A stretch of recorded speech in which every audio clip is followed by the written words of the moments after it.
우리 하나님 말씀 마태복음 28장 좀 보도록 하겠습니다.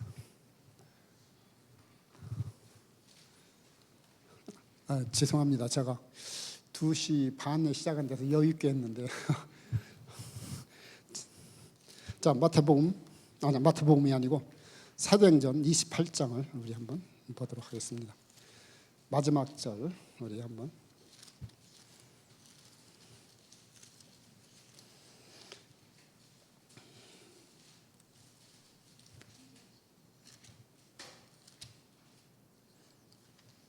30절, 31절 우리 한번 같이 보십시다.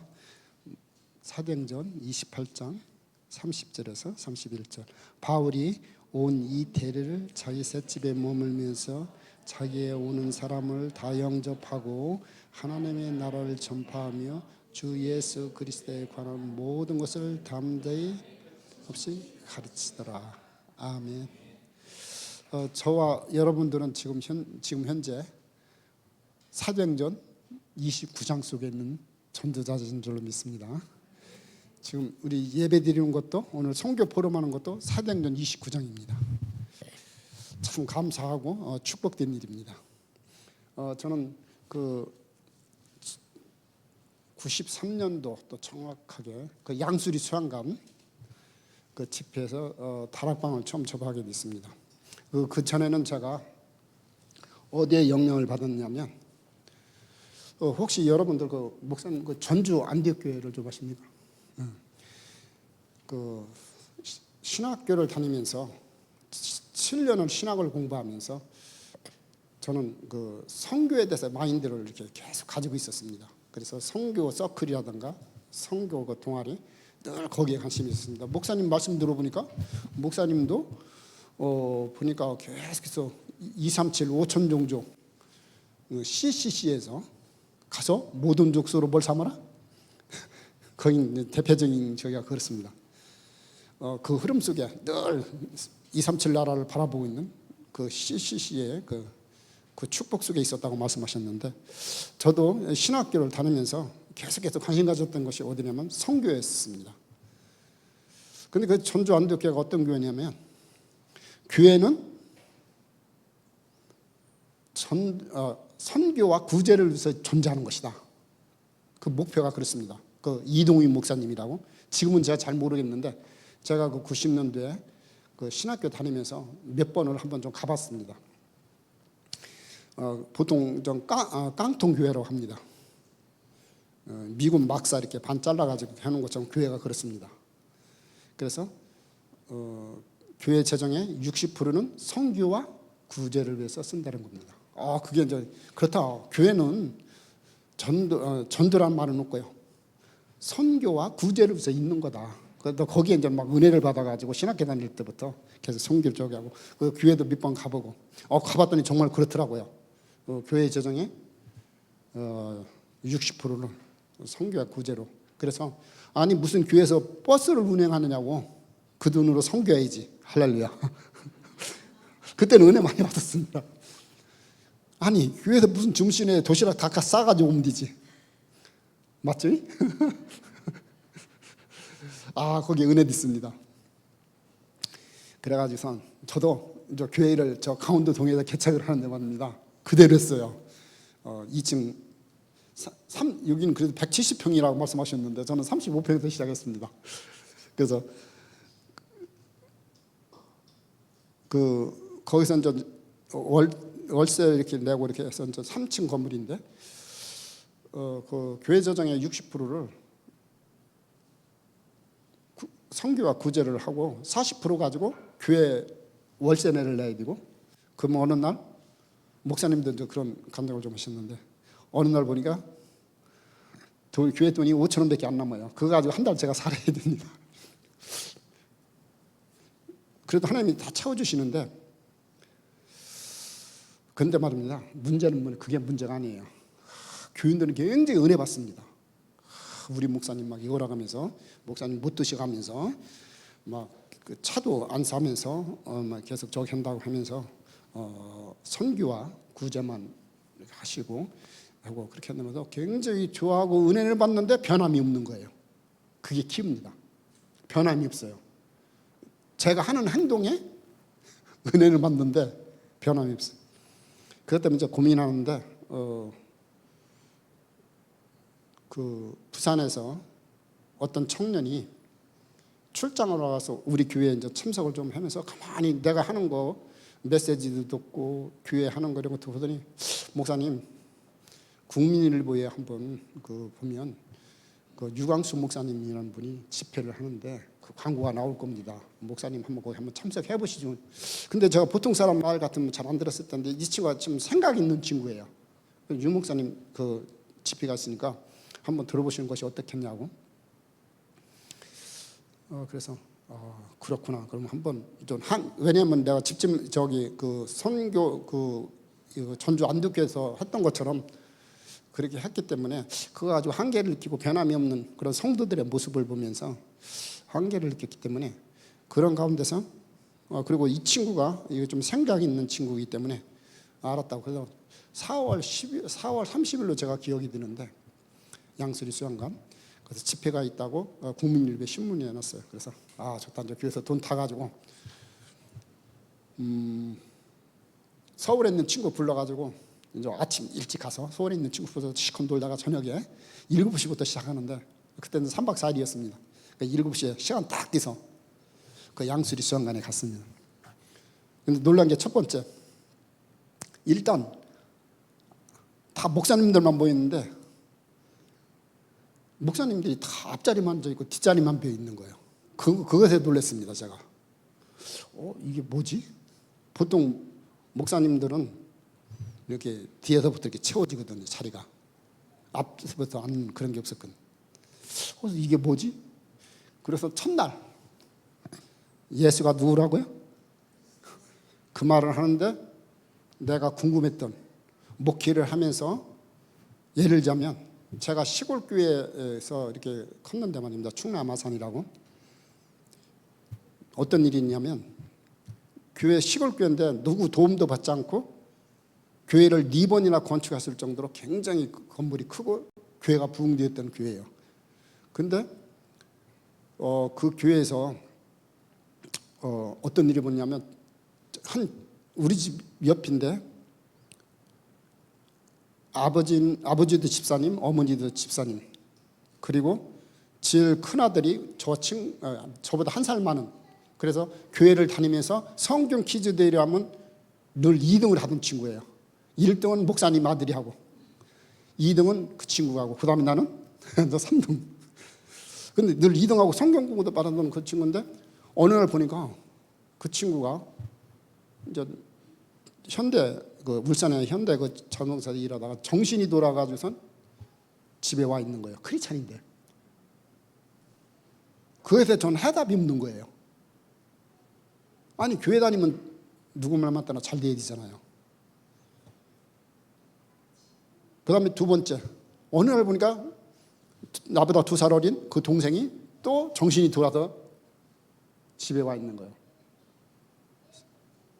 아들이 3명인데 세 번째 아들 어느 날 보니까 교통사고가 나가지고 반신불수가 돼서 세 번째 아들이 집에 와서 있는 거예요. 아버지는 알코올 중독 집사님이지만 아니 교회 다니면서, 그리고 또 그것뿐만 아닙니다. 시골 교회지만 그렇게 막 교회가 부흥되지만 주로 이렇게 농한기가 되면은 우리 그 권사님들 집사님들 서로 모여가지고서 뭐냐면 이제 겨울에 별로 할 일 없으니까 하트를 해요. 뭐 하트를 할 수 있잖아요. 근데 어느 날 보니까 돈 10원 때문에 우리 집사님하고 권사님하고 머리 잡고 싸우는 거예요. 그래서 저분들이 정말 교회 다니는 사람이 맞나? 이런 거에 대한 갈등. 그리고 내가 교회 다녀야 될 이유가 없는 거예요. 그래서 그런 갈등 속에서 제가 있었거든요. 근데 유 목사님 메시지를 통해서 예수가 누구라고요? 그리스도 없으면 교회 다니도 무슨 일이야? 종교인이다.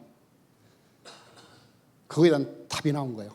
그러니까 내가 그동안 궁금했던 그런 부분들에 대한 모든 답이 그 첫날 양수리 수양관에서 다 나와버린 거예요. 그래서 이제 두 번째 시간에 앞자리로 가려고 했더니 자리가 없어요. 그래서 일단은 뒷자리에서.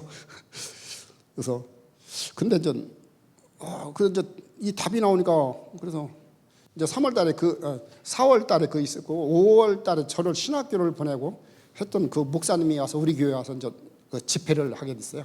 그래서 그 목사님한테 이제 솔직히 질문했죠. 부산에 이제 유광수 목사님이라는 분이 있는데 내가 참 은혜를 받고 이런 부분에서 굉장히 답을 얻었는데 목사님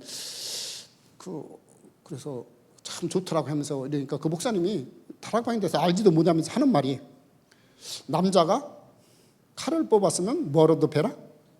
뭐라도 비라는 거예요. 그 목사님이. 그래서 맞다.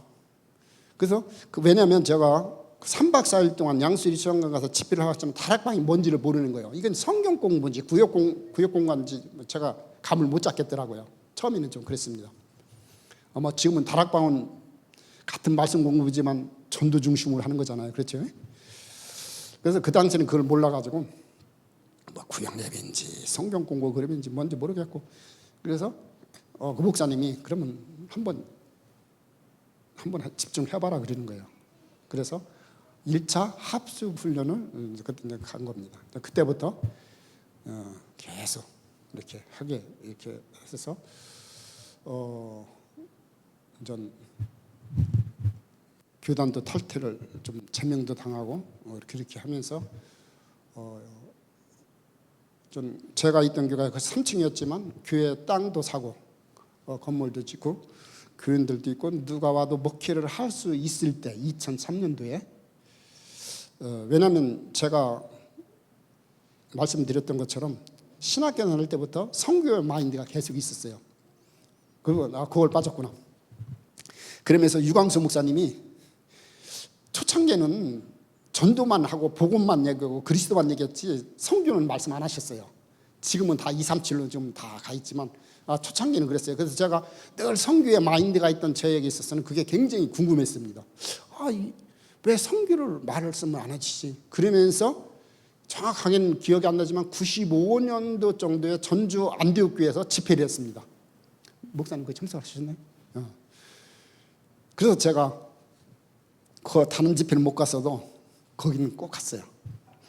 가가지고 유 목사님이 과연 전도와 선교를 해서 교회가 존재하는 선교를 그렇게 하고 있는 저 안디옥교회에 가서 성도들에게 뭐라고 말씀하실까 굉장히 기대를 걸고 첫날 가서 했는데 첫날 하나님이 딱 답을 주시더라고요.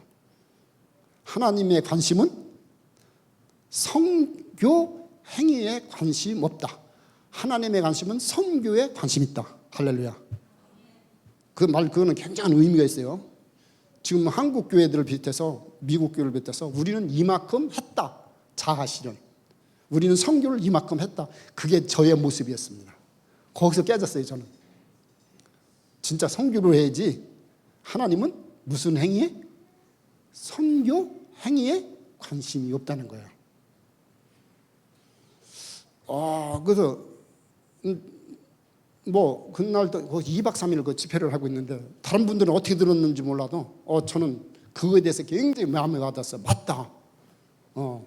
우리는 자꾸 뭘 하려고 하는데 그게 아니다. 하나님은 사람 살리고 할렐루야. 사람들에게 답을 주는 데 관심이 있지 내가 이만큼 했다. 그 행위에는 관심 없다는 거예요. 그래서 그 다음부터 제가 이제 이 선교에 대해서 좀 정리가 좀 되어진 겁니다. 근데 지금 이게 시간을 지나놓고 보니까 유 목사님은 온통 어디에 가 있어요? 237? 전정지에 가 있는 거. 그러니까 그런 거 모르고 잘못하면 시험 들면 다락방 떠날 수도 있어요. 그거 좀 기다려야 되는데 그렇죠? 저도 하나님의 은혜로 지금까지 이렇게 말씀 따라오고 너무 감사한 겁니다. 그래서 그렇게 하면서 계속 선교의 마인드 있고 그래서 전 사실은 졸업을 하자마자 제가 선교는 가고 싶었는데 좀 부끄럽지만 나를 선교사로 파송해 준다는 교회가 없어요. 그래서 제가 교회를 개척한 겁니다. 그래서 이제 교회를 하면서도 계속 그런 선교의 마인드 가지고 한계를 느끼고 그러면서 이제 지금까지 그냥 복음 없이 내가 막 선교 이만큼 했다. 큰 교회에서도 못하는 선교 내가 했다. 막 그거에 그런 것을 딱 바꾸고 이제부터는 제가 이제 훈련 받는 데 좀 집중을 했습니다. 내가 먼저 복음이 돼야 되고 내가 그리스도화가 돼야 되고 내가 복음으로 각인 뿌리 체질화돼야 되지. 그래서 계속해서 이제 집회. 그래서 저도 대구에 참 많이 왔습니다. 송영교회라든가 명성교회라든가 이런 교회에서 집회할 때 어느 때는 저 명성교회에서 그 집회할 때로 내가 기억이 되지는데 개척교회니까 먹을 게 없을 거잖아요. 돈이 많이 없으니까. 근데 어느 날 이렇게 보니까 집회는 참석하고 싶고 그래서 하루에 국수를 3끼를 먹은 적도 있어요. 입에서 냄새 나더라고요. 그렇게 이제 이렇게 집회를 따라다니면서 훈련 받았던 것이 참 하나님의 은혜고 그렇게 이제 훈련을 하면서 계속 마음속에는 선교를 해야 되겠다 그런 마음이 됐고 그래서 이제 교회가 형성이 되어지고 교회가 이제 땅도 사고 교회 건물도 지어지고 또 누가 와도 목회할 수 있는 그런 교회가 돼서 이제 가야 되겠다 하는데 그때 마침 또 우리 강원도 원주에 있는 오건성 목사님이 중국 상해에 우리 다락방 교회가 없으니까 우리 자기 교회에서 파송할 테니까 나보고 가겠냐고 그렇게 전화. 그래서 저는 그게 하나님의 음성으로 들려져 가지고서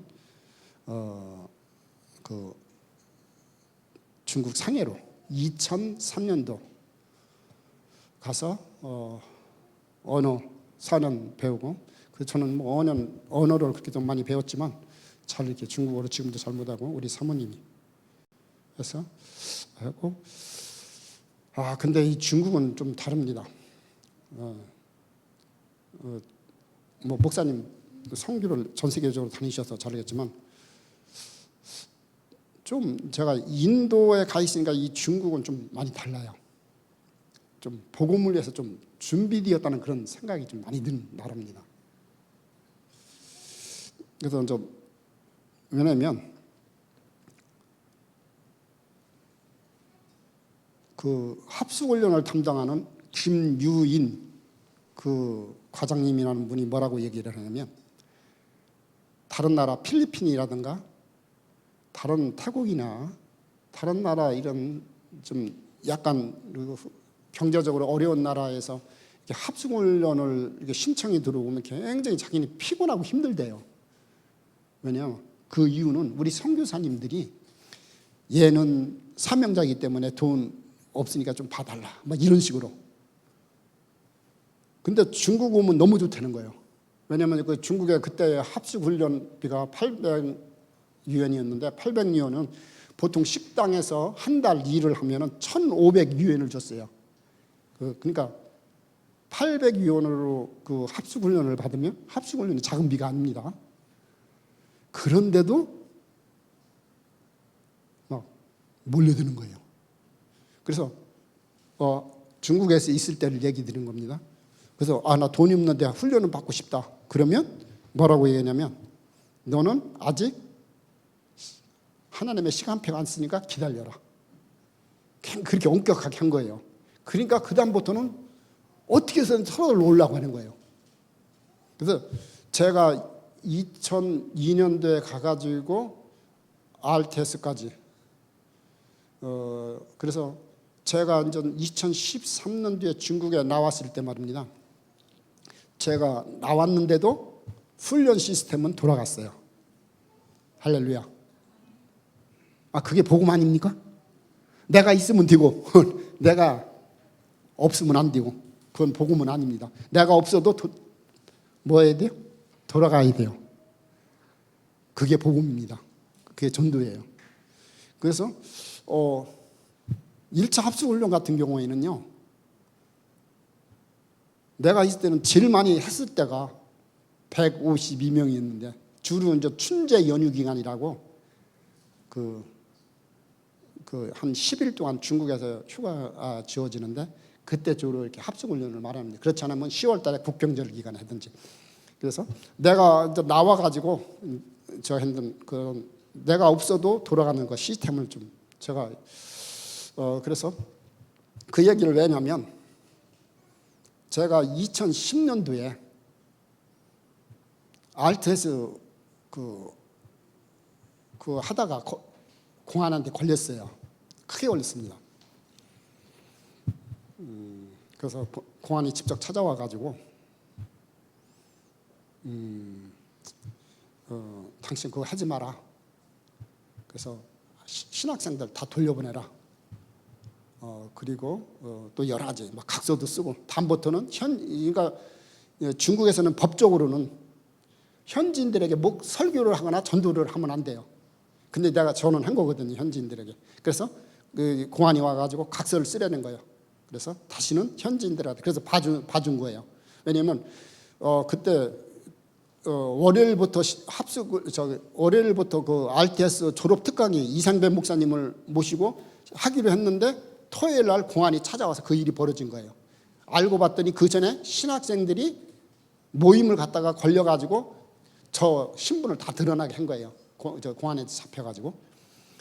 그래서 그렇게 해서 첫 번째로 2010년도에 좀 봐준 거예요. 그래서 이제 하지 않겠다 하고. 근데 우리는 하지 말라고 하면 뭐예요? 더 합니다. 그거는 뭐 그래서 2012년도에 합숙훈련 양로원 잘 안 되는 곳에서 120명 하기로 이야기 듣고 또 우리 집사님 가정에서 한 100평 정도 되는 큰 집이에요. 그 집에서 2차 합숙훈련 60명 이렇게 하기로 돼 있는데 그 저기를 장소를 몇 번을 바꿨어요.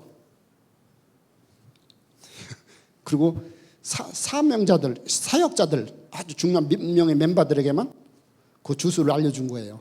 누구들 이렇게 거기 이제 보안을 좀 해야 되니까. 근데 2012년도 9월 달 이제 국경절 기간을 맞아서 하려고 했던 그건데 그거 마지막으로 변경됐던 그 주소에 정확하게 주일날 아침에 공안들이 양쪽으로 찾아온 거예요.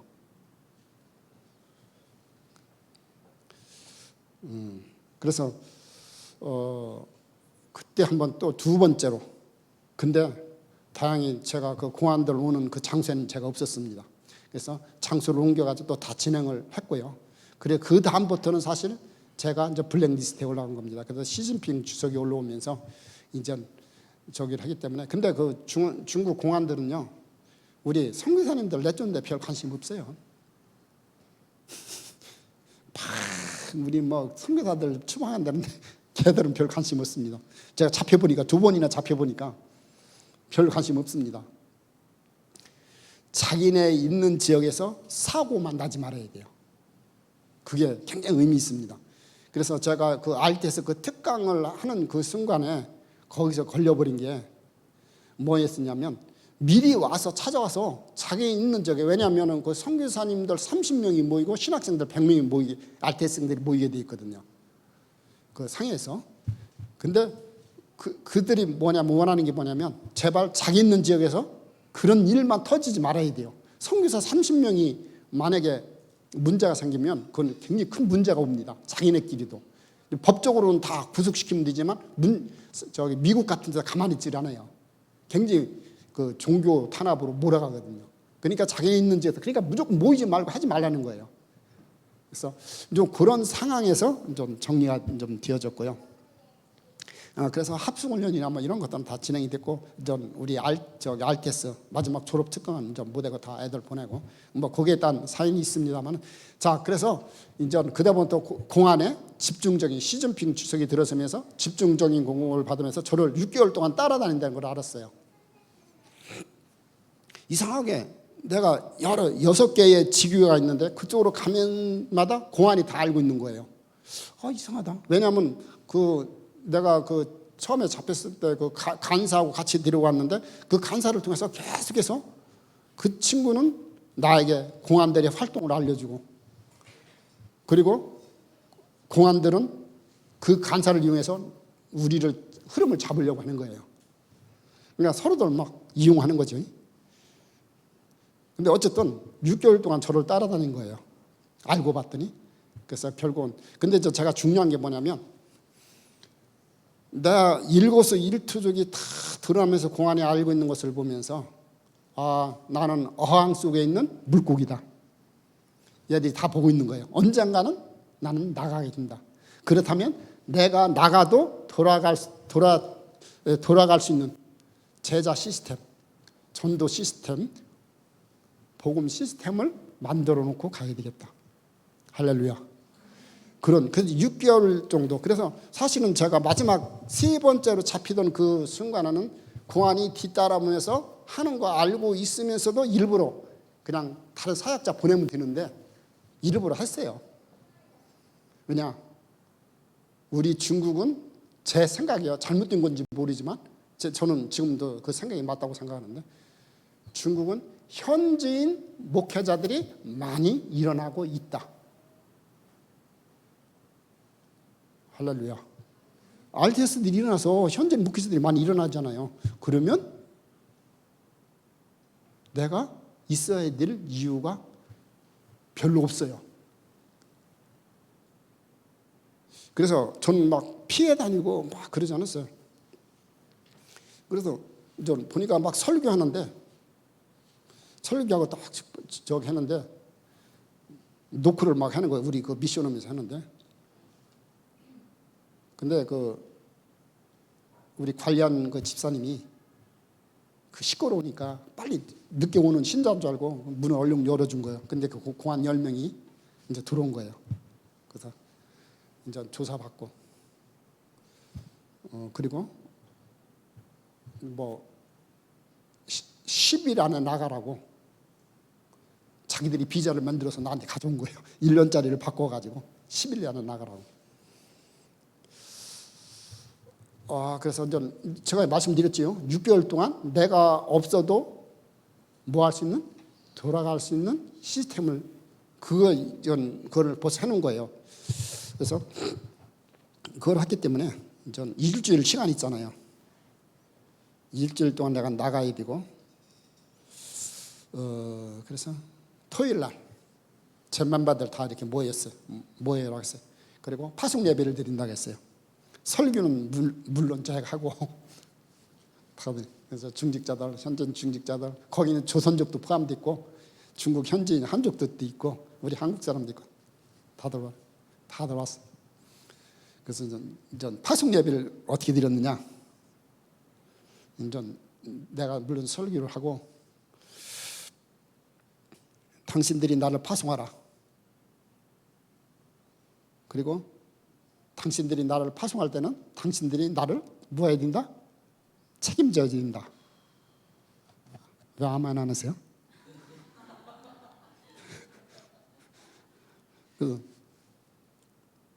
아멘 하더라고요. 그래서 파송식 정식으로 하고 그래서 뭐 기쁨으로 그리고 제가 나와서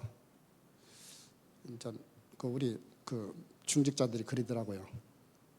목사님 세계적으로 이렇게 전 세계 좀 다녀보면서 지금 중국에만 계셨으니까 다녀보면서 세계 이렇게 선교 흐름도 좀 보시고 한번 현장도 좀 보시라고 그래서 인도받으시라고 아주 편하게. 그래서 저도 이제 한국에 들어서 돌아가지고선 저 모스크바 그 집회도 현장도 가보고 이렇게 여러 가지 가보면서 하나님이 원하시는 게 뭘까? 왜냐하면 일단 중국에서 추방당하면 언제 들어갈지 모르거든요.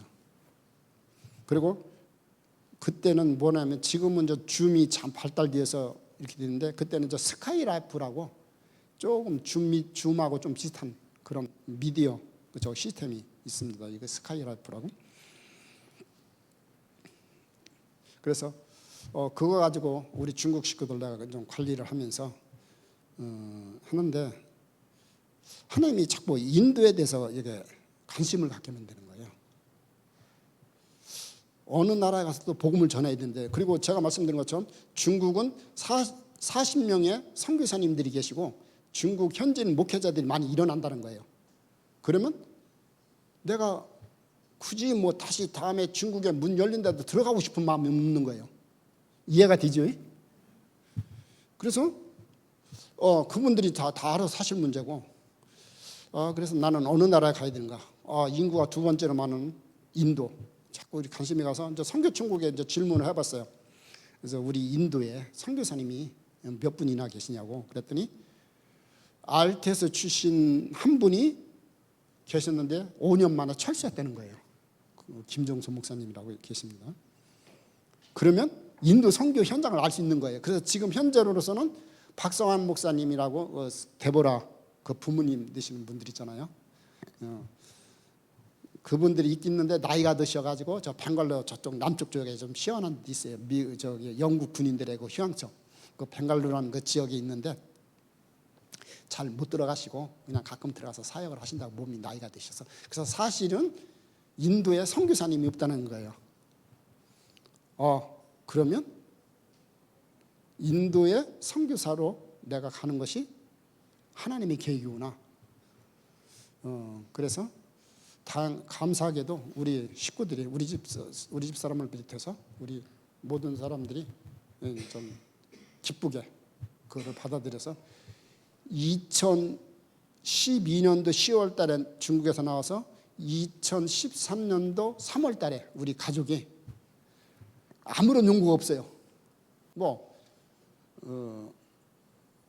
그래서 이제 인도에 대한 좀 정보를 좀 알아야 되기 때문에 서점에 가서 인도에 대한 책과, 어느 정도 제가 무식했냐면 인도에 대해서 인도어라는 책이 없어요. 보통 이제 네팔은 네팔어 그 언어를 배울 수 있는 책들이 다 나오잖아요. 인도네시아는 인도네시아어 뭐 그러긴 하고. 근데 책방에 갔더니, 서점에 갔더니 인도어라는 단어가 없어요. 그 책이 없어요. 이상하다. 그렇게 제가 무식했어요. 인도에 대해서 모르는 거예요. 인도는 23개의 공식 언어가 있고 대표적인 언어가 힌디어예요. 그래서 인도어라는 단어는 없습니다. 그래서 힌디어, 그러니까 힌디어가 인도의 대표적인 언어라고. 그래서 그 책을 보니까 이 책에 누가 있냐면, 그 책을 쓴 사람이 누구냐면 저기 힌디어, 우리 MDB에서 같이 공부했던 그 친구가 책을 쓴 거예요. 그래서 거기에 이메일이 있어가지고, 그래서 이메일 보내가지고 내가 인도로 가려고 하는데 어떻게 하면 되겠나 그랬더니 마침 잘 읽다고 자기들이 안식년이 되어가지고 이제 집을 비우는데 1년간 써도 된다고. 그래서 하려고 준비하고, 이제는 비행기표 다 끊어놓고 5일 남겨놓고, 야 우리 간다 그랬더니 뭐라 그런지 아세요? 그 친구가 다른 사람 주기로 했다는 거예요. 5일 남겨놓고 그래서 아무 연고도 없으니까 우리 다락방이 저기도 그렇고, 왜냐면 우리 박성환 목사님이나 다른 분들 전부 다 남쪽 지역에만 사역을 좀 하고 있습니다. 왜냐면 여러분들 인도를 좀 아셔야 될 게, 인도 남부 지역은, 인도는 크게 남부와 북부로 나눠집니다. 남부는 주로 원주민들이 좀 많이 살고 있고요. 그다음에 북부 지역은 아리안 계통, 저 중동에 있는 사람들 있잖아요. 머리는 검지만 얼굴은 약간 저 크고 저기 그런 아리안 계통의 사람들이 밀고 들어오면서 원래 키 조그맣고 검은 그런 흑인 비슷한 사람들은 남쪽으로 밀려난 거예요. 그러니까 전 영국 국교회가 지배를 하면서, 영국이 지배를 하면서 영국 국교회가 같이 들어오면서 선교를 누구 대상으로 하냐면 어렵고 하류층인 인도 남부 지역에 집중을 한 거예요. 그래서 지금도 인도 남부에는 교회들이 많습니다. 잘 형성이 되어 있고, 그리고 인도 북부는 주류층이면서 상류층이면서도 또 오리지널 힌두교인들입니다. 자, 제가 한 가지 묻겠습니다. 모슬렘은 유일신 사상입니다. 그 다음에 힌두교는 그렇죠, 다신눈 사상입니다. 그게 완전히 차이가 나요. 그래서 주로 이렇게 유목사님 메시지도 보면 다 힌두교나 다 모슬렘이나 같이 이렇게 보는데 굉장히 근본적인 차이는 있습니다. 그래서 그러니까 이 모슬렘은 유일신 사상이기 때문에 약간 저기하고 우리 기독교하고 좀 비슷한 데가 있어요. 그리고 사실은 모슬렘은 우리 기독교에서 나온 겁니다. 뿌리는 우리 기독교예요. 500년에 이 서기 500년에 AD 500년에 마호멧이라는 약간 정신에 문제 있는 사람이 정신 문제 좀 심각한죠. 달빛 아래에서 은혜 받았다고 그래가지고 계시를 받았어, 글을 썼다. 그게 이제 코란입니다. 그래서 왜냐하면 여러분들 그 모슬렘은 이렇게 잘 들어가 보면요, 뿌리는 우리 기독교예요. 성경에서 다 나왔어요, 모든 게. 그래서 지금 극단 저기는데 어쨌든 그 유대교하고 좀 비슷한 그 유일신사 다신론은 그게 아니에요. 이 힌두교는 훨씬 더 오래됐어요. 그러니까 쉽게 말하면 지금도 인도는 사사기 시대로 보면 됩니다.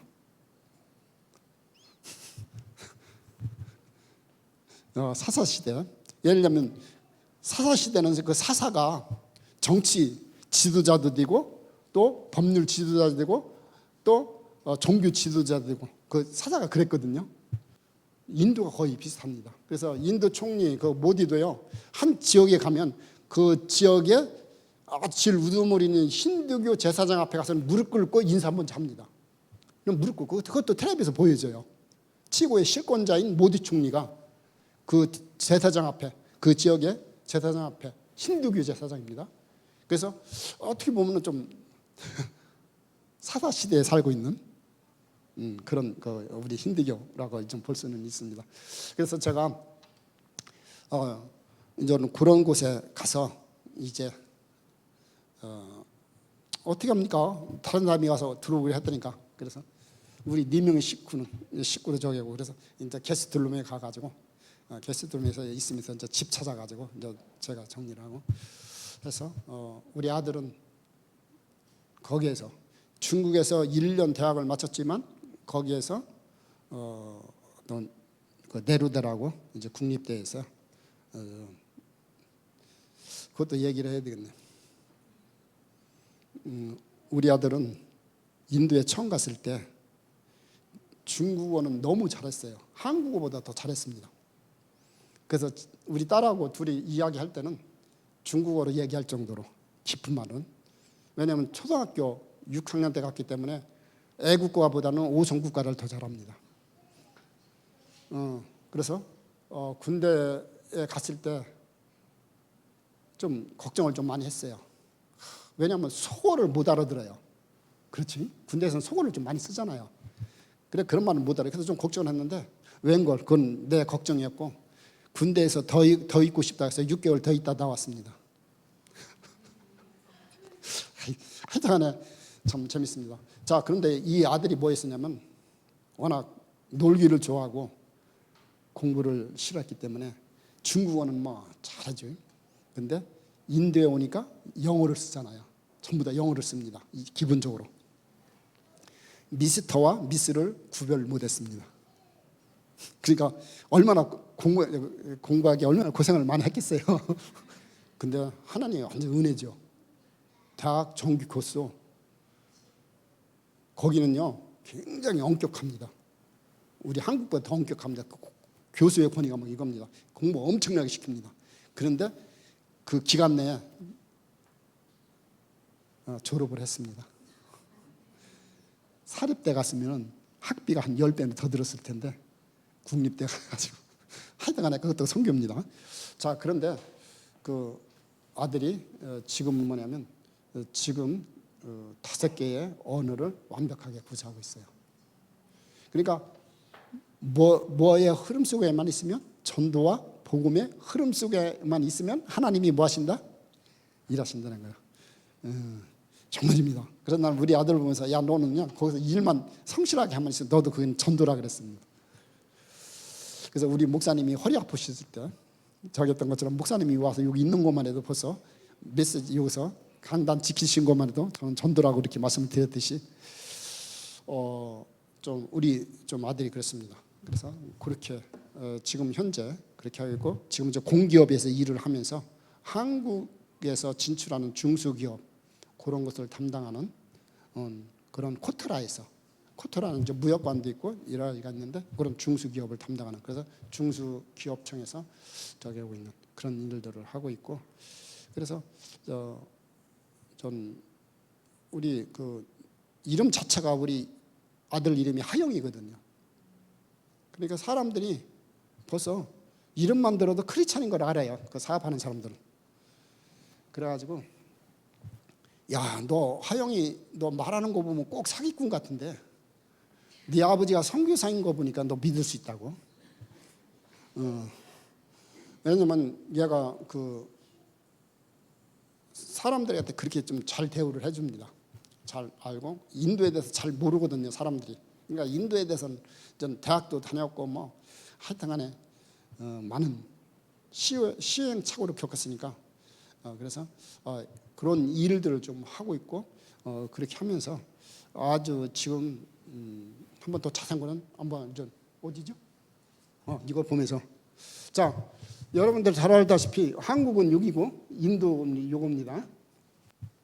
이게 인도라고 생각하시면 되고 여기가 이제 미얀마고 이 중국이 히말라야를 중심으로 해서 있고 이거 네팔이고 부탄이고 그다음에 이 스리랑카 여기 있고요. 인도입니다. 인도는 땅 크기는 세계에서 7번째고요. 인구수로는 지금 현재 중국을 추월했다고 뉴스가 나옵니다. 그렇게 해서 지금 있고 중국은 산화자연에 있지만 여기는 무자연이기 때문에 아주 그래서 평균 나이 28세입니다. 그러니까 뭐 수명이 짧다는 얘기도 되지만 젊은 아이들이 너무 많다는 거예요. 근데 우리 한국은 이렇게 들어와서 보면 거리에 사람이 없어요. 근데 거기는 막 거리에 사람들 차고 넘칩니다. 그게 인도입니다. 자, 다음 한번 보여주세요. 자, 여기 델리고 이렇게 해서 이렇게 보면 됩니다. 이렇게 해서 이렇게 해서 북부, 남부. 이제 카슈미르 잠무죠. 지금도 굉장히 분쟁 지역입니다. 이제 우리가 여기까지 가서 사역을 한 적이 있습니다. 그리고 지금도 계속 연결되어 있는 카슈미르 잠무 지역이고, 그리고 여기는 이제 좀 중국하고 좀 분쟁 지역이고, 여기는 굉장히 모슬렘이 강합니다. 그리고 저기 펀잡 쪽 이렇게 하고 델리, 그리고 델리 옆에 이제 구르가운이라는 그 지역에. 그래서 델리는 이렇게 두 군데로 나눠져 있습니다. 올드 델리는 그 옛날에부터 형성됐던 도시이기 때문에 그야말로 1000년 전, 2000년 전의 모습을 입고, 뉴델리는 영국 사람들이 와가지고선 그 도시를 새로 건설한 그것이 이제 뉴델리입니다.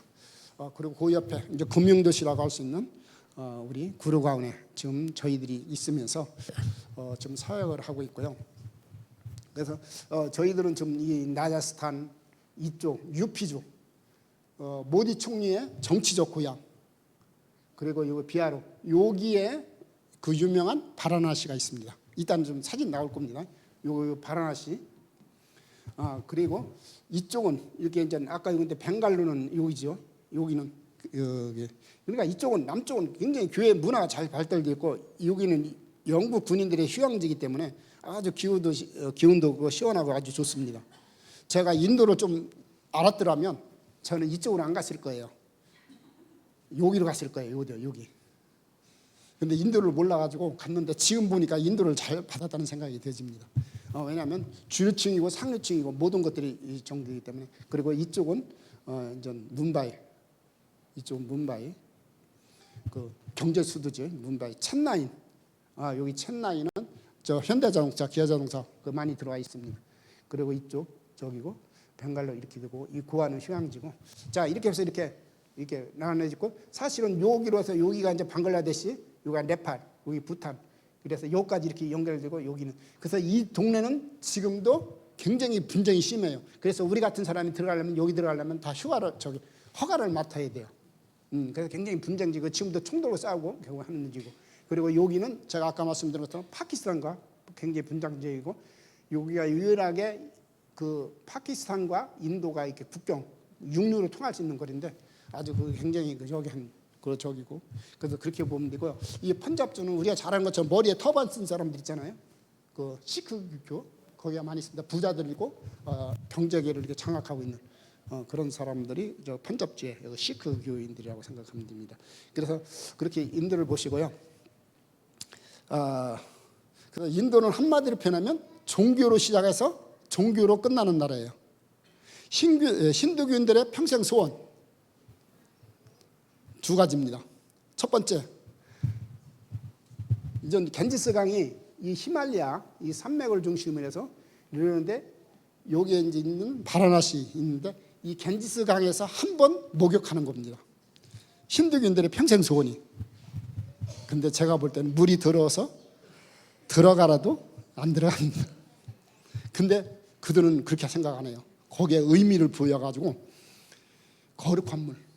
그래서 이거 바라나시에 떠온 물이라고 하면, 가져온 물이 하면 성수라고 생각합니다. 그렇게 그만큼 종교화되어 있는 거예요. 의미를 부여가지고. 왜냐하면 그 좀 여러분들로 서로를 섬긴다고 하니까 좀 이상하게 볼지 몰라도요, 이 사람들은 그 이유가 있습니다. 어머니라고 생각해요, 이 겐지스 강을. 왜냐하면 그 강에서 주는 혜택이 너무 많아요.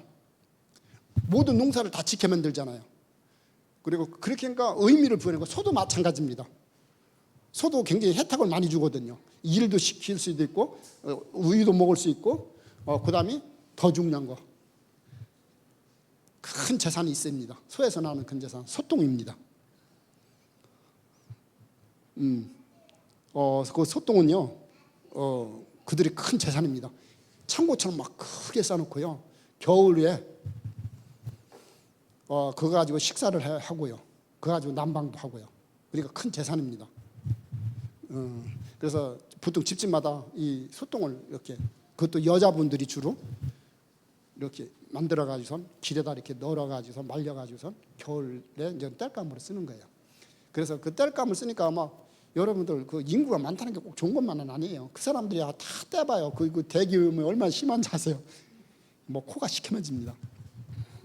그래서 겨울에는 대기오염 심하고 또 여름에는 얼마나 더든지. 이번에 뉴스 들었지? 50도가 넘는다고요? 근데 좀 어쨌든 그렇습니다. 그래서 그렇게 하고요. 이제 첫 번째 소원이 바로 저 겐지스강 가지고 목욕 한번 하는 거. 두 번째 소원, 힌두교인들이 뭔지 아세요? 겐지스강에 가서 거기서 죽어서 거기서 화장되어서 거기서 재로 뿌려지는 것이 두 번째 소원입니다. 그래서 이 바라나시 같은 이 지역에 겐지스강이 흐르는 그 지역에서는 뭐냐면 죽음의 호텔이 있어요. 거기서 죽어서 이제 죽으려고 태워서 저기 하려고 그냥 거기서 기다리고 있는 사람들이에요. 그걸 이제 죽음의 호텔이라고 하지. 그런 호텔이 있을 정도로. 근데 여러분들이 볼 때는 뭐 그냥 조금 미개한 사람처럼 보이고 좀 답답하게 보이는 것도 그 사람들 엘리트일수록요 더 심각합니다. 아주 그 종기성이 얼마나 강한지 몰라요.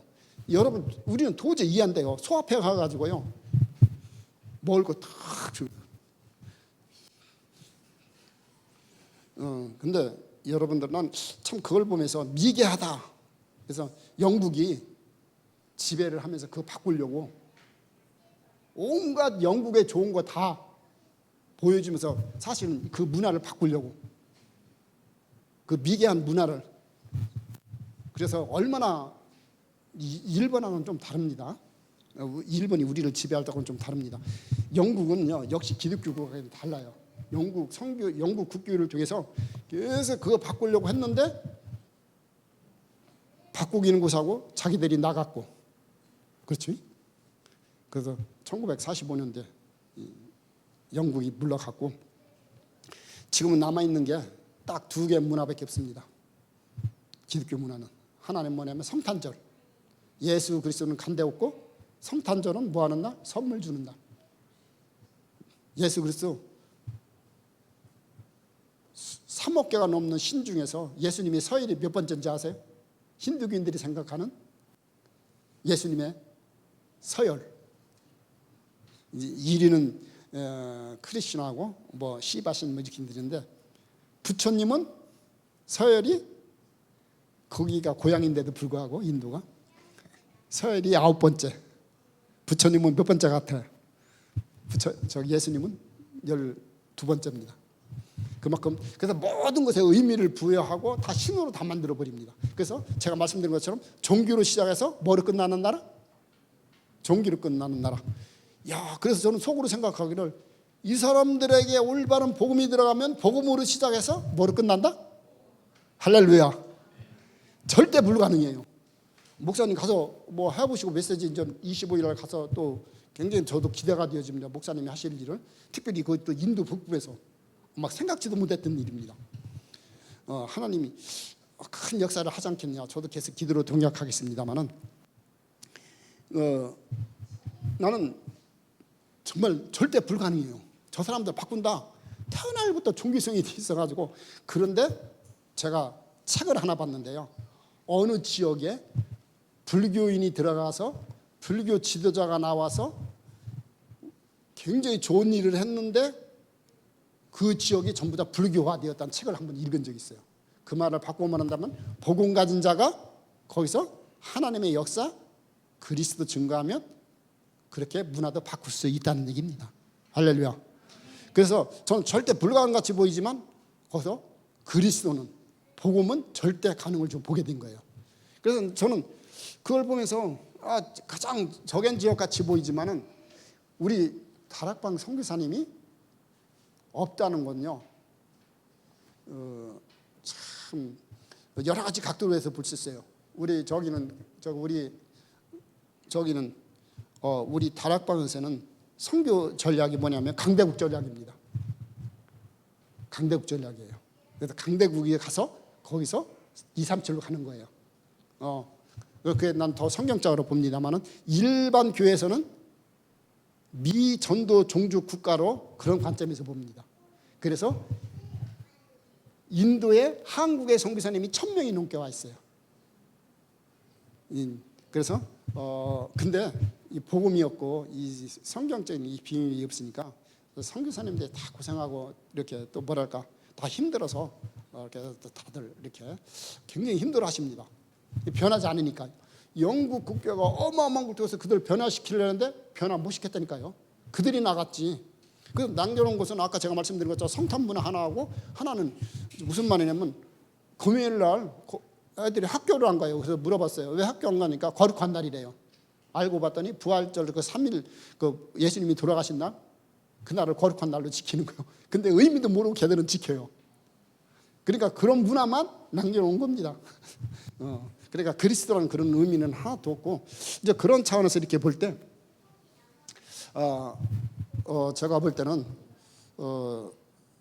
좀 우리 손 목사님이 더 아시고 저보다 더 전 세계를 다녀보셔서 알겠지만 그리고 또 그런 저기를 하셨고 그래서 저는 인도에 가자마자 가장 먼저 느꼈던 게 뭐냐면 정말로 인도만큼은 다른 나라도 마찬가지입니다만 인도만큼은 성경적으로 복음적으로 올바르게 시작하지 않으면 안 된다는 거예요.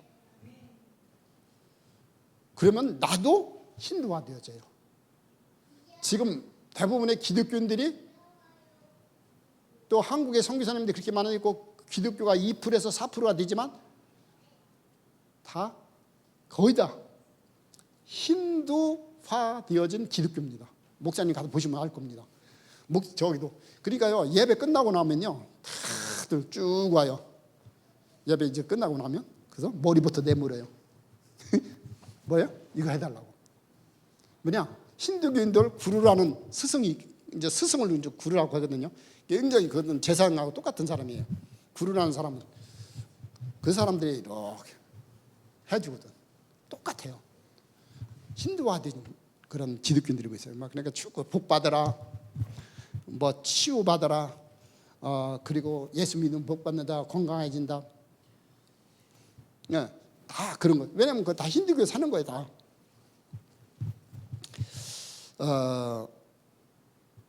그래서 정말로 쉽지는 않아요. 좀 늦을 겁니다. 힌두교는 쉽게 이렇게 접근하면 안 됩니다. 저는 그 느낀 게 그거예요. 그래서 처음부터 바르게 시작해야 된다. 진짜 복음적으로 성경적으로 시작해야 된다. 다른 나라도 마찬가지지만 특별히 14억의 인구를 가진 힌두권은 그렇게 해야 된다. 할렐루야. 자, 한번 다음으로 넘겨주시기 바랍니다. 이게 소똥입니다. 이게 다 소똥입니다. 여러분들은 좀 우습게 보지만 이 사람들에게 큰 자산입니다. 자, 다음입니다. 뭐 이런 소똥 이거 좀 많고요. 자, 물소. 자, 이게 소똥 그래서 저기 한 겁니다. 자, 다음입니다.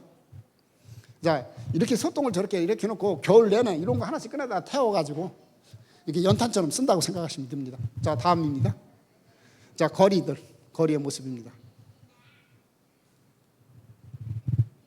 그냥 이렇게 일반 이 청과시장, 과일시장인데 그 근방에 한번 이렇게 사진을 이렇게 좀 찍었는데 인도 도로의 일반적인 서민들의 모습. 저 닉샤는 아시죠? 오토바이다가 뒤에 니아카 달았다고 생각하시면 됩니다. 굉장히 복잡한 동네고, 그 앞에 지나면서 찍어져 있고. 근데 제가 처음에 들어갔을 때나 지금이나 똑같습니다. 뭐 지금 우주 강국이라고 뭐 저쪽 얘기하지만 서민들은 똑같습니다. 인도 일반인들이 사는 시민들의 그 모습입니다. 거리가 한국처럼 생각하시면 안 됩니다. 그래서 아마 우리 손 목사님은 잘 아시겠지만 뭐 이렇게 해서 이렇게 좀 많이 적합니다. 자, 다음입니다. 이게 이제 바라나시입니다. 자, 이 바라나시에 매일 저녁마다 저녁 7시마다 여기서 축제 뿌자라는 제사를 지냅니다. 여자분들 여기 가보면요, 요 제사장으로 이 제사 드릴 때 조금 이따 사진은 나옵니다만은 얼굴이 다 잘생겼어요. 20살 정도로 전후된 그런 사람들 다 데려놓고 이제 이 사람들이 하는데, 자 여기서도 헌금 바구니를 돌립니다. 그리고 돈이 이 신의 축제물 이렇게 있고 신의 생일날술은 생일 축제를 하는데 그 축제 기간에요 돈이 어마어마합니다. 돈들이 들어가는 것이, 그러니까 이거는 매일 저녁마다 하는 거고요. 이거는 그리고 이제 그 신의 축제라고 해서 보통 뭐 일주일을 쉬고 10일을 쉽니다. 자기네들 가장 큰 신에. 그래서 텔레비에서 그 뉴스에 나왔어요. 거기서 나온 돈을 쓰는데 10명이 앉아가지고 5일 동안 돈을 세고 있는 거예요. 그러니까 돈은 전부 다 어디로 가면 흑암 종교로 다가오고 있어요. 그리고 우리 기독교 목사님들은 교회들은 돈이 없어가지고 외국분 우리가 가면 돈으로 생각해요. 그러니까 이 사람들이 못 사는 게 아니라니까요. 잘 사는 사람들은요. 근데 막 이게 지금 나 잘 모르겠어요. 그래서 우리 선교 사람들은 가서 있는 거 없는 거 해가지고 학교 세우고 막 고아원 세우고 막 근데 부자들은요 그런 거 관심 없어요. 막 종들을 6명, 7명 데리고 있고 뭐 빈부격차가 심하다고 볼 수 있지만, 그리고 정부들이나 정부 관리자들은 다 중간에서 이렇게 돈 같은 거 하고, 그러니까 발전 지수가 없는 것이. 그리고 좀 우리 선교 전략도 좀 바꿔야 되는 게, 우리 선교사들이 가서 이런 학교 못 다니는 애들 학교 세워주고 막 그거 공짜로 가르쳐주고 하니까 걔들은요, 야 선교사들은 그런 거 해라. 자기들은 잘 먹고 잘 살고. 제가 표현은 잘못됐는지 모르지만 그런 사상이 지배를 하고 있어요. 그래서 이런 어떤 면에서 그런 식으로 우리 선교사님들이 하고 있는데 그들에게도 복음이 필요하다는 거. 일단은 이게 바라나시에서 이렇게 모여가지고 여기서 제사를 이렇게 하는 건데, 다음입니다. 자, 이 남자들인데 이게 겐지스 강이고, 그래서 저기에서 이게 다 불꽃입니다. 이 불꽃을 가지고 사람들이 하는데 1시간 정도 예배를 드립니다. 매일 저녁마다. 저와 여러분들로 말할 것 같으면 정식 기도라고 생각하시면 됩니다. 그리고 이제 헌금판에 사람들 막 꽉 찹니다. 막 저희도 갈 때마다 사람들이 꽉꽉 찼어요.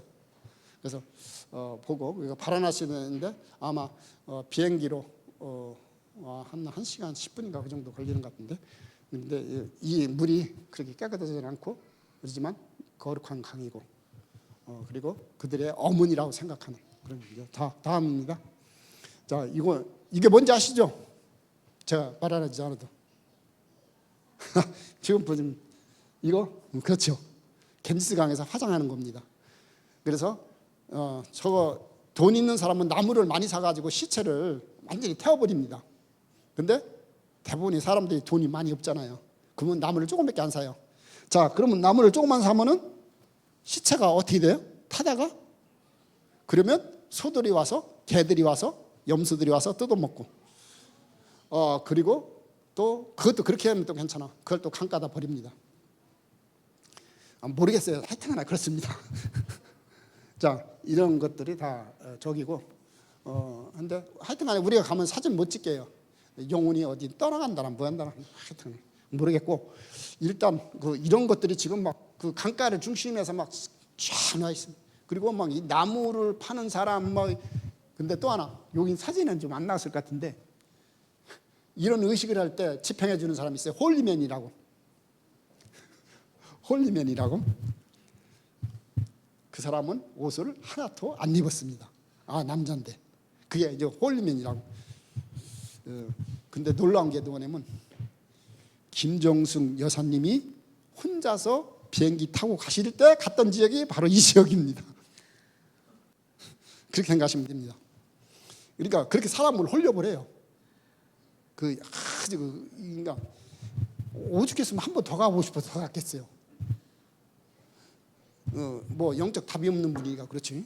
그래서 우리가 뭐 그런 건 정치적인 얘기하려는 게 아니라 그만큼 사람들을 저기 합니다. 제가 볼 때는 뭐 옆에 가라고도 안 갔는데, 근데 여기 그 바라나시라는 지역이 바로 그런 지역입니다. 그래서 이렇게 굉장히 저기를 하고 있고, 저기 좀 시체를 태우는. 그래서 그런 것들을 영국 국교회가 바꾸려고 했는데 못 바꿨다는 거예요. 그렇죠? 그 굉장한 의미가 있습니다.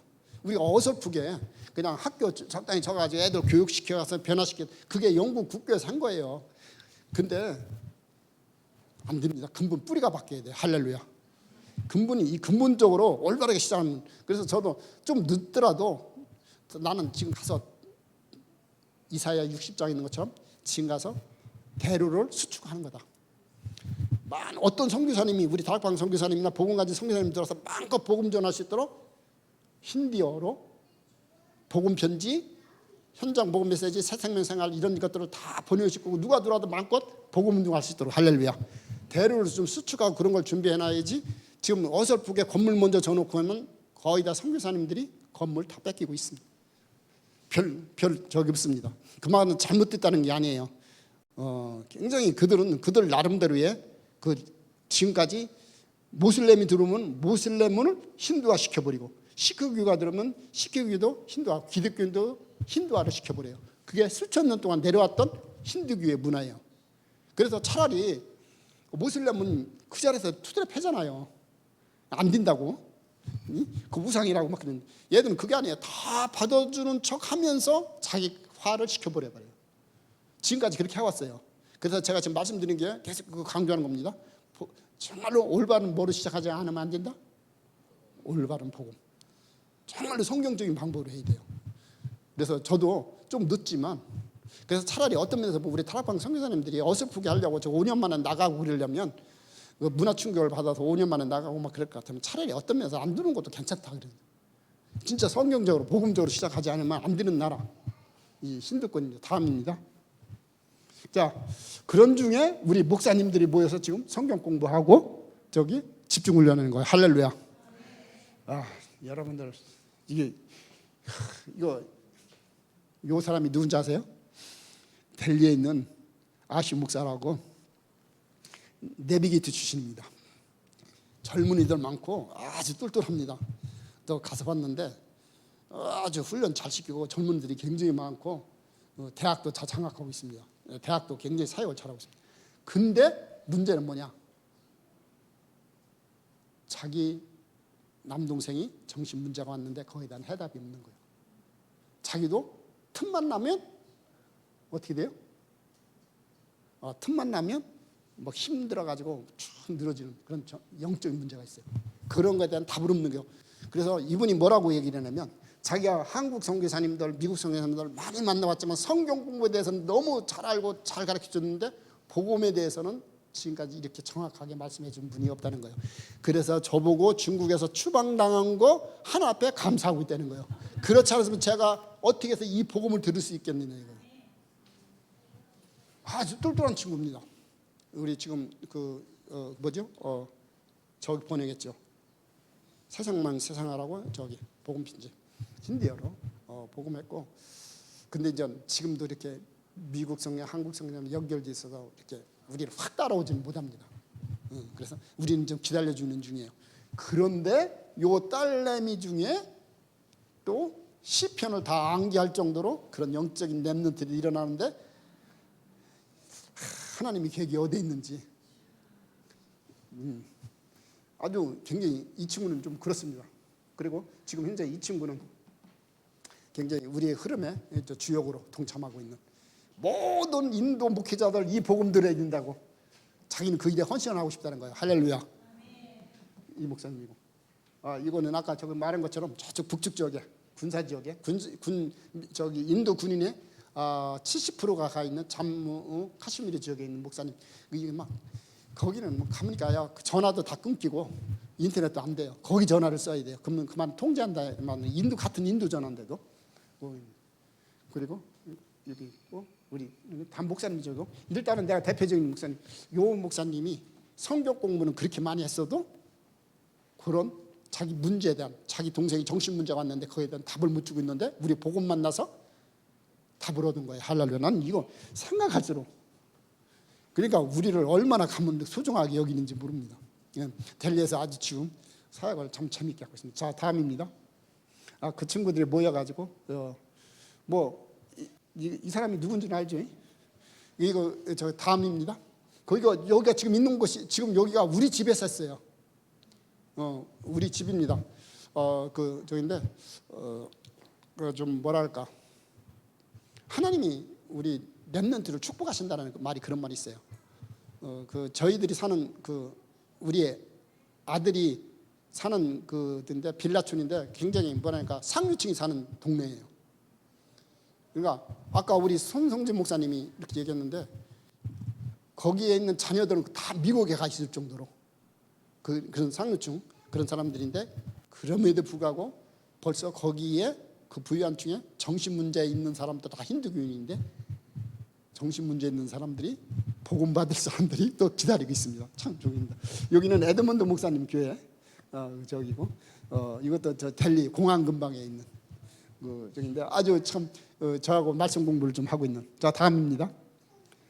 말씀 공부하고 있는 그 중입니다. 아주 굉장히 복음을 사모하고 있고, 저쪽은 좀 중직자인데 좀 기도하는 이제 찬양하는 시간입니다. 우리 다락방 찬양 열심히 좀 가르치고 있습니다. 자 다음입니다. 자 여기 이제 여기가 우리가 렘넌트 컨퍼런스를 여기서 처음으로 했던 맞습니다. 렘넌트 컨퍼런스를 처음으로 했던 그 지역입니다. 뭐 여기 이거 아시죠? 이거 안테나도 나오고 이런 거. 저는 우리가 CBDIP를 가지고서 집중적으로 했던, 그래서 자기들이 메시지 될 때 가장 은혜 받았던 부분을 자기 여기다 쓰라고 해가지고 좀 써서 이렇게 하고 있는. 근데 이게 좀 워치타워라든가 이런 거 다 하고 있는. 자 다음입니다. 우리는 주로 가면 이런 식으로 합니다. 이건 또 저기고 와치타워, 이건 이 사람 이제 애가 조이구나 얘는. 그렇게 다 플랫폼 와치타워 여기 있는. 예를 들면 이런 식으로 우리가 CBDIP를 가지고, 이게 최근에 했던 적입니다. 그전에 했던 거는 저기고, 지금 이렇게 렘넌트들부터. 그래서 이 목사님이 뭐라고 했냐면 솔직히 말해요. 자기들 가지고는 안 된대요. 자기들 너무 다른 게 들어가 있다는 거예요. 그래서 렘넌트밖에 희망이 없다고. 그런데 그 뭐라고 했냐면 인도의 어떤 단체도 어린아이, 쉽게 말하면 렘넌트에 대해서 관심 가지고 있는 교회 단체가 없다는 거예요. 우리만 이렇게 유일하게. 그냥 막 어디 가면 늘 자랑해요. 이 후대를 내서 이렇게 하는 적이 없다고 하면서. 그래서 이 아이들에게 그건 말이 100% 맞잖아요. 솔직히 뭐 알았다는 거잖아요. 자기들 가지고는 안 된다는 거. 후대들에게 희망이 있다는 거. 할렐루야. 그거는요 메시지가 제대로 좀 들어갔다는 얘기예요. 그래서 그렇게 하고 있고, 뭐 핍박을 굉장히 받습니다. 교회 막 못 모이게 해가지고 막 저기 했는데 지금 또 문이 열려가지고 또 모여서 하고 있고, 그렇게 하고 있고, 이런 식으로 어릴 때부터 해야 되지 않나. 그래서 자 다음입니다.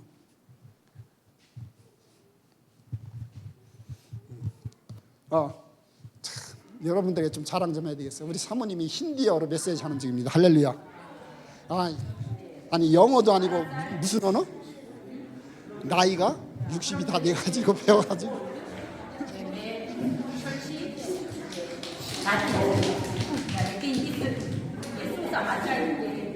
के बारे में यही जानते हैं। और I was so burdened my ministry and my मेरा ये work उसके बहुत ये परेशानी लेकिन इस समाचार के कारण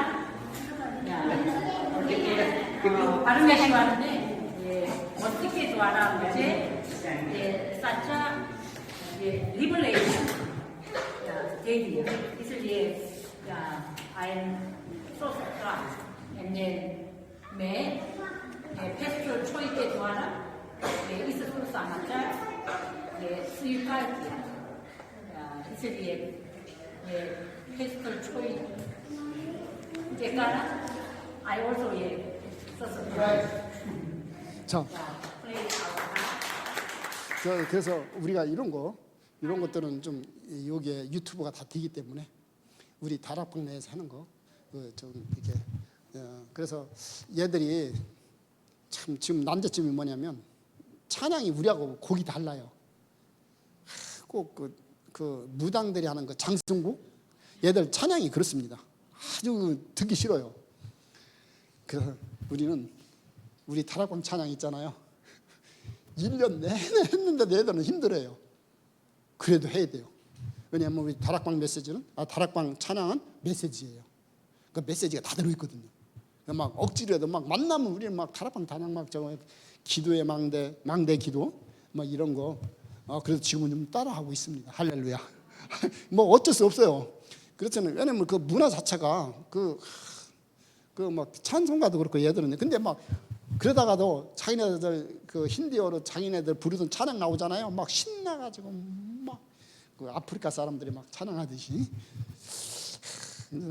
쉽지는 않습니다. 그러니까 지들도 알아요. 우리 가지고는 안 된다고. 렘넌트들에게 희망이 있다고. 그래서 우리 보고 너무 고맙다고. 할렐루야. 그래서 이런 사람 알아듣는 사람이 한두 사람씩 지금 일어나고 있다는 거 얼마나 감사한지 모릅니다.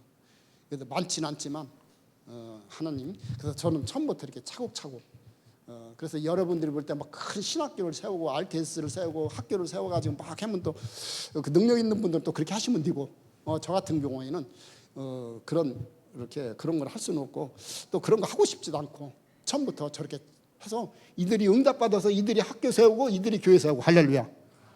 저는 그렇게 생각합니다. 그래서 또 우리가 지어져가지고 그대로 훈련받아서 그렇게 하는 분들은 또 그렇게 하시면 되는 거예요. 그런데 그분들이 이제 큰 교회 응답 받았으니까 그렇게 하시는 거고, 이제 저 같은 경우에는 선교사니까 처음부터 시작해서 이런 아이들이 응답 받아가지고 하나님 축복 받아서 교회도 짓고, 고아원도 세우고, 그리고 학교도 짓고 왜 자기들이 해야지? 그래서 자기들 이제 지금 선교사님들이 건물 줘놓고 뭐 학교 운영하다가 막 그 사명자들이 배반하 보니 머리 아픕니다. 그래서 우리 다락방 지금 훈련 속에 있는 우리 정운삼 선교사님 여러분들은 모르겠지만 그분은요 추방당했어요. 학교 건물이 뭐 중고등학교까지 있거든. 학교 엄청 크거든. 이제 벵갈루에 내가 가봤거든 거기. 비자가 안 나와. 그럼 누구한테 가겠어요? 불신자만 좋은 일을 시키는 겁니다. 나 건물 가보고 놀랐어요. 거기 가서 또 아침에 한 400명인가 500명이었더라고. 아침에 나보고 월요일 날 아침에 조회 시간에 나보고 좀 뭐죠? 조회 시간에 그 교장 선생님들 하는 거 있잖아요. 그거 나보고 해래요. 근데 비자가 안 나오니까 뭐예요? 누구께 돼요? 끝난 겁니다, 사실은. 그러니까 그게 나쁘다는 얘기 아니에요. 그런 거 가지고는 그래서 만약에 이들이 응답 받아가지고 이들이 축복받아야 되면 그런 일 절대 없습니다. 그래서 그렇게 하는 게 다 성경적이라고 보여지고 더 복음적으로 보여지는 거예요. 그래서 또 크게 하신 분들은 또 크게 하시면 되는 거고. 그래서 저 같은 경우는 지금은 좀 늦는 것 같이 보여도 얘들을 하나씩 처음부터 이렇게 하는 그런 걸 놓고 기도하고 있습니다. 자, 다음입니다. 자, 그래서 이제 그 작업 특별 이렇게 해서 애들 그린 거라서 티셔츠에 그래서 평생 잊지 말라고 자기들이 그린 거니까 메시지 받고 뭔지는 얘들 잘 몰라요. 뭐 와치타워가 뭔지 모르고 뭐 플랫폼이 뭔지를 보지만 그래도 여러분들 같이 또 저같이 듣다 보면 어느 날 이해되는 순간이 있겠죠. 그런 거 바라보고 하나님 은혜 주실 때 기다리는 겁니다. 여기는 하여튼간에 그렇게 자, 다음입니다. 자, 이것도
듣습니다. 자, 요 사모님을 요게 이제 얘가 장래 희망이 뭐냐면 선교사예요. 그리고 요 사모님, 요 사모님, 요 비나 사모님이라고 저희들이 지금 왜냐하면 이 사모님이 영향이 얼마나 크냐면 수백의 그들 단체에 그 영향을 주고 있는 어린 아이들 그 교육에 영향을 주고 있는 그 비서 사모님이. 그래서 저희들이 이번에 갔을 때 이제 데리고 다니면서 현장을 하면서 그렇게 한꺼번에 모여서 하면 좋지만 우리도 좋지만 그 많이 모일 수 있는 상황이 못 돼요. 그리고 막 그 경비와 이런 모든 거. 그래서 우리들이 직접 교회에 찾아가서 소수 그룹별로 교회별로 이제 그런 식으로 저희들은 지금 현재 사역을 하고 있습니다. 자, 다음입니다. 이거 저기 만사. 이 교회는 내가 잊지 못합니다. 자, 다음으로 한번 넘겨주세요. 그 저기는 저기인데 만사라는 그 지역에 갔는데 다 끝나고 났는데 왜 그러냐면 참 메시지를 여기는 메시지를 뭐냐면 힌디어도 못 알아들어요. 펀자버가 따로 돼 있어요. 그러니까 영어에서 또 걔들이 또 다시 이 힌디어를 못 알아들으니까 저기로 하는 펀자버로 보내는 막 삼정 통역을 하는 그런 적이었는데 그럼에도 불구하고요 예배 끝나고 나서 성경 66권을 그리스도 중심으로 봐야 된다는 얘기를 자기는 처음 들었다는 거예요. 그리고 또 하나 자기가 설교 메시지에 늘 고민했던 건데 그 설교 메시지를 일주일 내내 그걸 보고 강단 메시지를 붙잡고 기도 제목 잡고 그거를 모든 흐름의 방향으로 잡는다는 것은 자기가 거기 해답을 찾았다는 거예요. 인도 교회의 모습을 알 수 있는 겁니다. 자, 성경 66권을 지금까지 그 자기들은 어디까지 배우기를 신학교에서 뭐 복 받으라 치유 받아라 뭐 잘 된다 뭐 그것만 했지 누구 중심으로 보는 거? 그리스도 중심으로 보는 거, 복음 얘기 이런 거는 처음 들었다는 얘기예요. 그것도 고백을 하고 또 하나는 또 이 설교한 거 이게 분명히 중요한 건데 이게 어떻게 적용할지 몰랐는데 그걸 가지고 강단 메시지를 일주일 내내 모든 삶에 이정표를 삼는 거, 그런 거죠. 또 하나 메시지 들으면서 그 여기에서 그 지교회를 파송 이건 좀 저기인데 낮의 시간인데도 일하는 시간인데도 사람들이 이렇게 젊은 애들이 좀 왔더라고요. 근데 지교회를 파송드린 목사님이 뭐라고 얘기하냐면 이 메시지를 듣더니 참 놀라운 고백이죠. 뭐라고 하냐면 내가 어떻게 하면 그리스도로 행복해질 수 있습니까? 할렐루야. 그러면 무슨 말이냐면 메시지가 조금씩 전달되고 있다는 겁니다. 그래서 언어도 복잡하고 저기지만 저기한 그런 상황. 그래서 조금 작은 같이 보이는데 저희들은 이렇게 크게 이렇게 저기 하는 것보다는 이렇게 저희들은 이렇게 언어가 조금씩 튀고 하고 하니까 그리고 이런 것들을 우리 현지인 목회자들이 다 보고 있다는 거예요. 지금 우리가 이게 하고 있는 것은 그런 차원에서 이렇게 볼 때 인도 북부가 선교사들의 무덤이고 가장 힘든 지역이라고 하지만 제가 볼 때는 절대 불가능이지만 절대 가능성이 보여지는 거예요. 하나님이 예배해놓은 사람들이 있다는 거예요. 그래서 저는 너무 감사한 거 있죠. 그래서 나는 여러분들에게 조금 우리는 매달마다 기도 제목이 있거든요. 그래서 나는 그런 부분에서 난 여러분들하고 좀 뭐랄까 기도로 좀 소통하고 싶습니다. 할렐루야. 그래서 제가 목사님 이게 허락하신다면 내가 저 친구한테 방송단장 친구한테 저 연결이 되어졌으니까 그렇지 않으면 뭐 사모님하고도 연결되어졌으니까 그 매달마다 나오는 기도 제목 가지고 이렇게 서로 소통하는 그런 시간을 가졌으면 좋겠다. 그래서 목사님도 237 5천 종족에 대해서 완전히 올인하신 분이니까 할렐루야. 그래서 나는 이렇게 간증을 들으면서 참 너무 감사하다. 한 발만 디딘 것도 아니고 몸만 들인 것도 아니고 모든 부분에 다 올인하신 우리 237에 대해서. 그래서 또 그런 분이 6월 25일 날 또 집회를 하신다니까 그것도 인도 북부에서 하나님이 하실 일을 기대합니다. 자, 다음 있습니까? 또 다음 있습니까? 다 같은 교회에서 한 겁니다. 다 교회 모습이라고 생각하시면 됩니다. 자, 듣습니다. 그래서 전부 다입니다. 이게 마태복음 24장 14절 할렐루야. 이 천도 선교 흐름 속에 제가 있습니다. 그래서 여러분들 참으로 감사를 드리고요. 저는 우리 충만교회에 이런 237을 한을 가지고 같이 기도로 동역하게 되는 귀한 우리 손 목사님을 비롯해서 우리 사모님 또 우리 중직자 우리 만난 걸 진심으로 하나님 앞에 감사하게 생각합니다. 계속해서 기도로 동역해 주실 것을 저는 확신합니다. 감사합니다.